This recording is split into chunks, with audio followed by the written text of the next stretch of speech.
Bonjour à toutes et à tous et bienvenue dans ce nouvel épisode de Des livres comme des gourmandises, la mini web-série de la médiathèque Albertine Sarrazin, dans laquelle chaque semaine je vous propose de découvrir 3 de nos nouveautés du mois en cours. Donc nous allons commencer tout de suite. Le premier ouvrage que je vous propose de découvrir cette semaine est un roman de Zoé Valdès qui s'appelle Un amour grec, qui est paru en 2021 aux éditions Artaud. Zoé Valdès, si vous ne la connaissez pas, nous avons plusieurs de ses romans à la médiathèque. C'est une romancière cubaine qui vit en France depuis 1995 parce qu'un de ses livres avait été très mal perçu à Cuba, donc elle s'était exilée. Ces romans se passent tout le temps à Cuba, hein. Et là donc on est un petit peu c'est une histoire d'amour, une histoire dans un contexte politico-social assez compliqué, avec de la violence sur les femmes, de la prostitution, voilà, mais aussi des femmes qui se battent pour s'en sortir. C'est un roman qui est très court, qui se lit très bien, et dans lequel on va suivre une adolescente qui s'appelle Zé, et qui est tombée enceinte d'un marin de passage. Donc, le marin est reparti et elle se retrouve seule. Donc, son père, bien sûr, ne prend pas la nouvelle avec joie. Il n'est pas content et il la renie. De la même manière, la société la juge parce que trop jeune pour être enceinte, et donc elle se retrouve jugée par la société.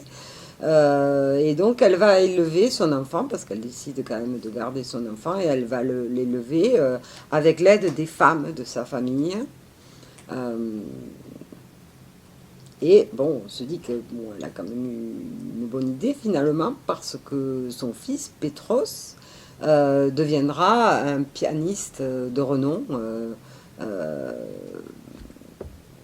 Ça va le mener, sa carrière va le mener sur les traces de son père, qui était grec, le marin.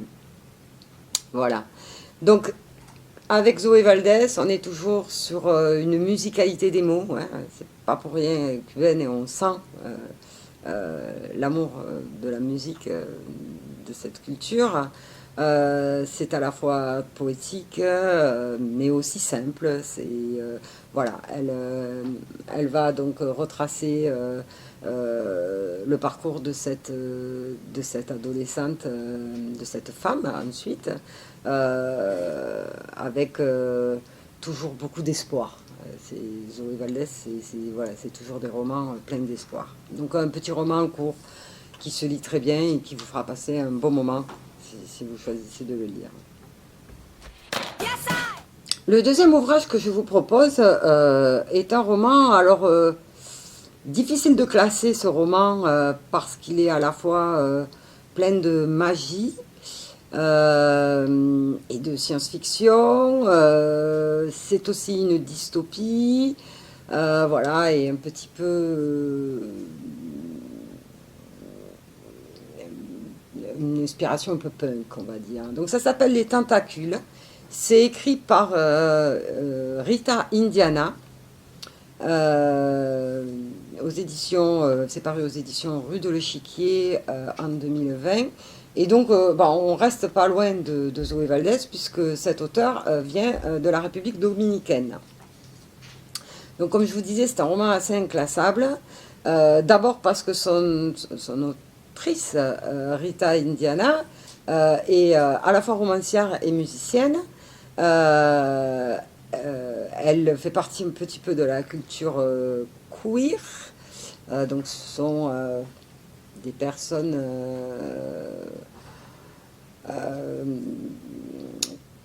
voilà, qui ont choisi une sexualité et un style de vie assez extravagant, on va dire, pour le faire court. Mais enfin, c'est bien plus complet que ça.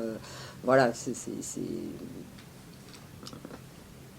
on sent, enfin, que si vous lisez le roman, vous sentirez toute cette énergie un petit peu fantasque, hein, voilà, de ce style.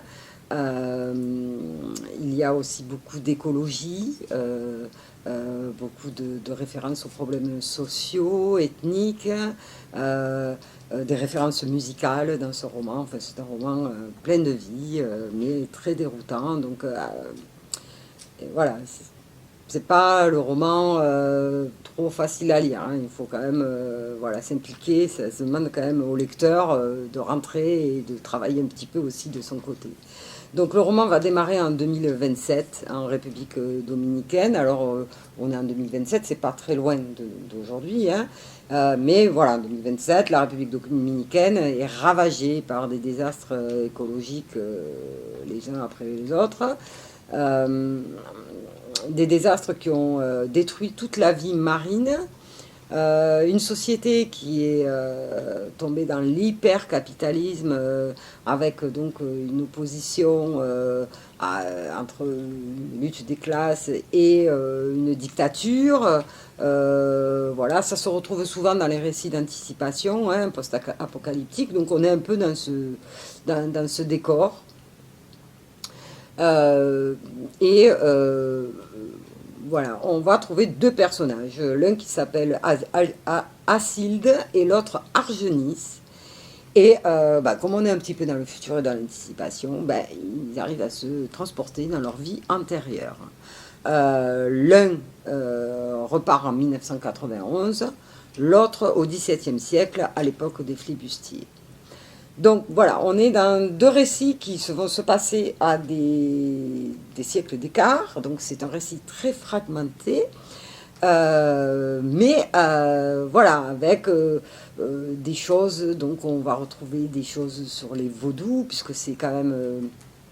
On est dans le contexte aussi de la Santeria, donc voilà, toutes ces choses un peu magiques que l'on trouve évidemment cette religion que l'on trouve dans la République dominicaine et plus largement dans les Caraïbes. On attend l'arrivée d'un sauveur. Voilà, il y a un message à la fois politique et militant au travers de ce livre. Mais voilà, si vous aimez le genre anticipation et le côté un peu dystopique, on est un petit peu dans un univers à la Garcia Marquez en même temps, hein. Voilà.